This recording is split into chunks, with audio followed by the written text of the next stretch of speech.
pas forcément de trop. Donc t'es multiple champion de à peu près tout ce qui se fait en ce moment. Peut-être pas quand même. Coupe du monde, championnat du monde, les X-Games, les Freeride Cup je crois. Freeride World Tour, c'est ça. T'as participé au JO également. Voilà. Donc énorme palmarès. Ben, on va dire que j'ai fait, ça fait 15 ans en gros que je suis pro. Et j'ai passé les 10 premières années de ma vie à faire beaucoup de compétitions. Et au bout d'un moment, on a un petit peu l'impression de tourner en rond sur la compétition. Et je pense que j'avais besoin de me rafraîchir, de découvrir autre chose. Et donc je suis parti sur le freeride, les films. Voilà, je me suis mis à voyager un petit peu partout sur la planète. Beaucoup en Alaska, beaucoup de films en hélico, enfin vraiment hyper action. Et après aussi des films plus expédition, aventure, à pied, qui combinent beaucoup l'alpinisme aussi. Ouais. Et aujourd'hui, tu continues à te préparer, on va dire, pour des compétitions. Il y a les JO à venir. Tu gardes quand même côté compétition, malgré ton grand âge. On va dire que j'ai fait un gros break jusqu'à maintenant. Et là, surtout après des trips vraiment intenses comme l'Antarctique, ça me faisait chiant pour ce gros challenge. C'est un petit peu le seul truc que j'ai pas eu dans ma carrière. Ouais. Et donc voilà, c'est vraiment une quête qui est intéressante. D'accord. Qui me donne beaucoup de plaisir pour le moment. Donc je me remets en forme à bloc. Tu te donnes vraiment je les reviens moyens. un petit peu à l'école du snowboard, à retravailler sur la technique, à me préparer à fond. Ça faisait des années que j'avais pas fait ça. Ça me fait vachement de bien et voilà, j'ai rien à perdre. Tes prépa physique, tout ça en parallèle aussi, j'imagine. Voilà, ouais, c'est une prépa physique que j'ai jamais fait auparavant. Avant, j'étais plus sur des trucs d'instinct, donc je faisais que des sports de nature. J'allais courir dans la forêt, je faisais du skate, du vélo, du surf, de la montagne, je faisais un petit peu de tout. Je me préparais comme ça et là, c'est quelque chose de beaucoup plus cadré. Ouais, c'est sans doute aussi un peu avec l'évolution du sport. Tout le monde a évolué dans ce sens-là aussi. Exactement. C'est vraiment tous les coureurs font que ça. D'ailleurs trop à mon goût, mais bon. C'est juste des préparations ultra chronométrées. Et donc, je fais ça tout en gardant quand même un petit peu le côté fun. Mon attachement, voilà, le côté plaisir qui à mon avis a fait énormément partie de la progression. Ouais. Et alors tu as encore beaucoup de choses à venir, mais tes meilleurs souvenirs au jour d'aujourd'hui, c'est quoi? C'est des compètes ou c'est du voyage, de l'expé Je pense que j'ai un petit peu des bons souvenirs dans tout. Je pense que voilà, le plus important pour moi, ça a été toujours d'avoir l'impression d'apprendre, de progresser. Je pense au niveau film, c'est clair que l'Antarctique, c'est mon meilleur souvenir. J'ai quelques souvenirs exceptionnels comme ça, j'en ai de très mauvais aussi. Ouais. Et après en compétition, c'est clair que je garde des très bons souvenirs. La médaille de mon frère, quelques titres, il y a eu des moments vraiment spéciaux. Ouais, c'est vrai que vous êtes en famille en plus assez. Il y a un côté génétique, le snow chez les Bolery. Ouais, on partage tous un petit peu la même passion, tous d'une manière un peu différente, mais on a quelque chose de vraiment fort en commun. Ouais. Et en termes de ride, comme ça, est-ce que tu as des souvenirs en tennis par exemple? On parle de la zone, des moments où le joueur se voit un petit peu de l'extérieur jouer comme ça, le coup parfait. Est-ce que tu as des notions comme ça de moments cette recherche, ça m'a toujours passionné parce que c'est clair, c'est exactement ça, quoi. Il y a un truc où le conscient, je trouve, s'éteint et où on rentre dans une sorte de bulle, où on a l'impression que tout se passe sans qu'on ait besoin de réfléchir. On a presque l'impression de pouvoir tout analyser, que tout est naturel. Et c'est clair, je l'avais découvert un peu en compétition et après en film, je l'ai aussi vécu énormément. Donc, sur les lignes, certaines lignes, on passe énormément de temps à les préparer, à les étudier. Des fois on monte, on se met plusieurs fois, on les regarde un peu. Des fois ça prend plusieurs journées. Ouais. Donc on se met à tellement réfléchir, à tellement anticiper le moment. Il y a tellement de pression en jeu que quand on arrive en haut et quand on part, ça fait ça. On se trouve dans une sorte de bulle. C'est hyper intense. Tellement préparé à l'avance aussi, tu connais déjà. Quand tu pars dans une ligne comme ça, tu connais déjà tous les éléments ou tu vas avoir des surprises? En gros, la ligne, je l'ai faite dans ma tête des milliers de fois déjà. Et voilà, c'est ça. Donc j'ai essayé d'anticiper toutes les possibilités possibles, enfin, voilà, j'ai essayé d'imaginer toutes les petites poches de neige qui pouvaient, enfin, toutes les consistances de neige à chaque virage, tous les points de repère, toutes les corniches, enfin, voilà, j'ai essayé de visualiser la bande d'en haut. Enfin, il y a énormément de réflexion qui fait que voilà, au bout d'un moment, enfin, logiquement, quand on part en général, tout a été programmé en gros. D'accord. Ouais. Ouais. Donc c'est, enfin, toute la fluidité, tout ce qu'on peut apercevoir, enfin, vivre en tant que spectateur lors d'un film, c'est hyper technique en fait derrière et c'est.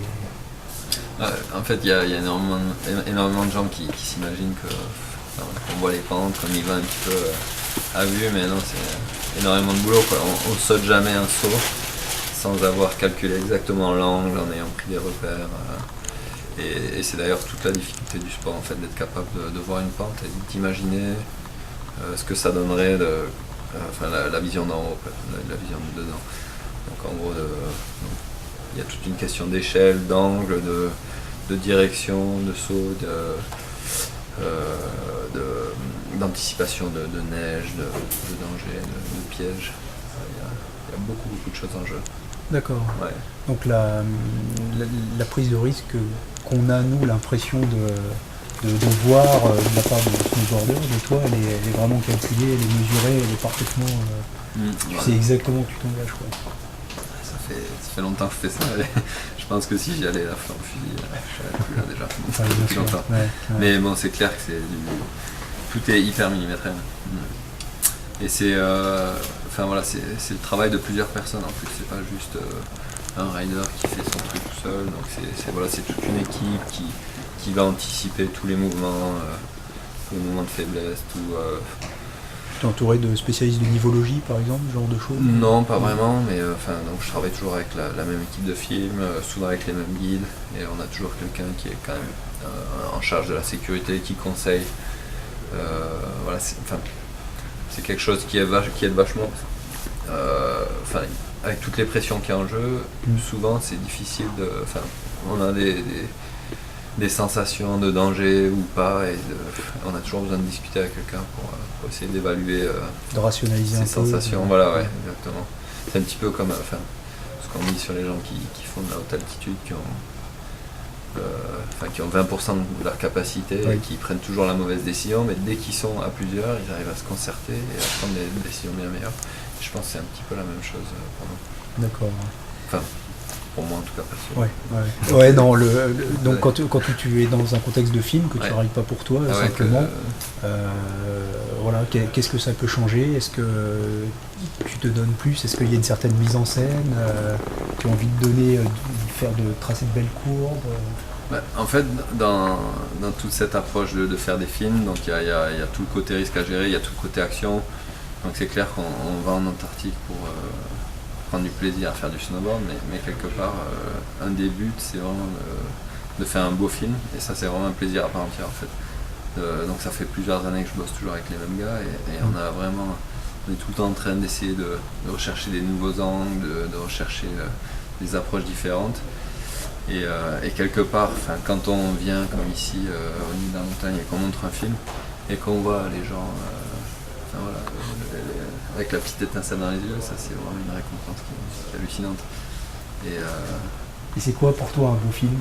Et pour moi un beau film, je sais pas, c'est quelque chose qui transparaît des émotions, c'est quelque chose de nouveau qui surprend les gens, qui leur donne envie de faire du snowboard peut-être, ou du freeride, qui leur donne envie d'aller en montagne, d'aller dehors. Ça peut être plein de choses un beau film. Mais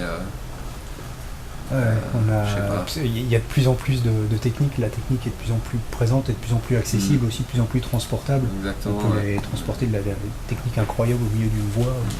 Et du coup, c'est vrai que ça amène des images qu'on ne voyait pas forcément auparavant. Mais est-ce que pour autant on tourne de meilleurs films? Ouais, bon, après ça c'est clair, raconter une histoire, mais je pense que c'est la plus grosse difficulté pour nous actuellement. On fait des trucs exceptionnels, et puis après au final on se retrouve devant la table de montage, là il faut raconter l'histoire, et ça peut paraître tout simple, mais c'est fou.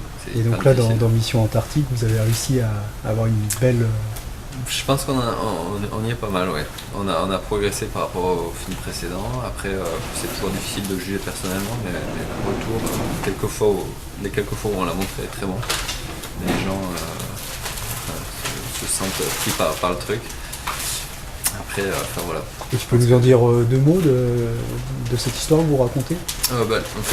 Là pour le coup, on raconte le déroulement du trip, mais après on a réussi vraiment à montrer toute l'émotion du trip, tout le déroulement entre les souffrances du début, les moments un petit peu d'isolement sur le bateau où ça partait un petit peu en conflit, etc. Et puis donc toute la recherche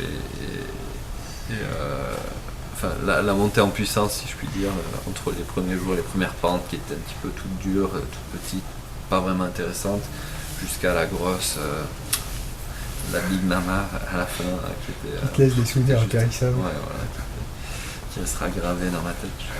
Et puis, après, donc là, le challenge, on était en Antarctique, on était loin de tout, et donc dans toutes ces expéditions, comme tu disais, c'est toujours difficile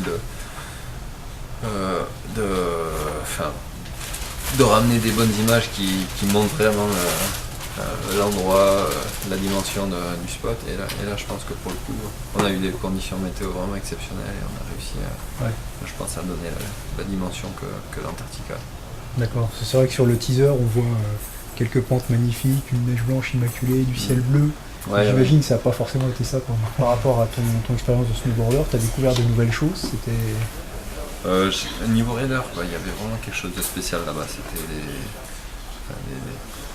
des pentes. Donc en gros, on est proche de la mer, donc il y a beaucoup d'humidité dans l'air, donc ça fait que la neige colle aux pentes beaucoup plus que chez nous. Et donc on se retrouve avec des pentes très verticales. C'était impressionnant. Et donc je pense que par rapport à ça, j'ai vécu quelques moments assez exceptionnels. Ouais. D'accord. Bon, et donc c'est ce trip qui va te laisser tes meilleurs souvenirs, en tout cas pour le moment. Ouais, après, on me dit souvent, ça y est, t'as fait ce trip, tu peux plus rien faire. Mais j'ai déjà des idées dans la tête, il y a toujours des angles différents, des nouvelles approches, et je sais qu'en tant que rider, j'ai vraiment envie de découvrir plein de trucs. Et la montagne, la vidéo, le snowboard, c'est des environnements qui sont vastes et il y a encore plein de possibilités pour s'expérimenter. Bon, ça nous laisse l'idée de bons films dans les années à venir. Ouais, je vais compter sur moi. Super.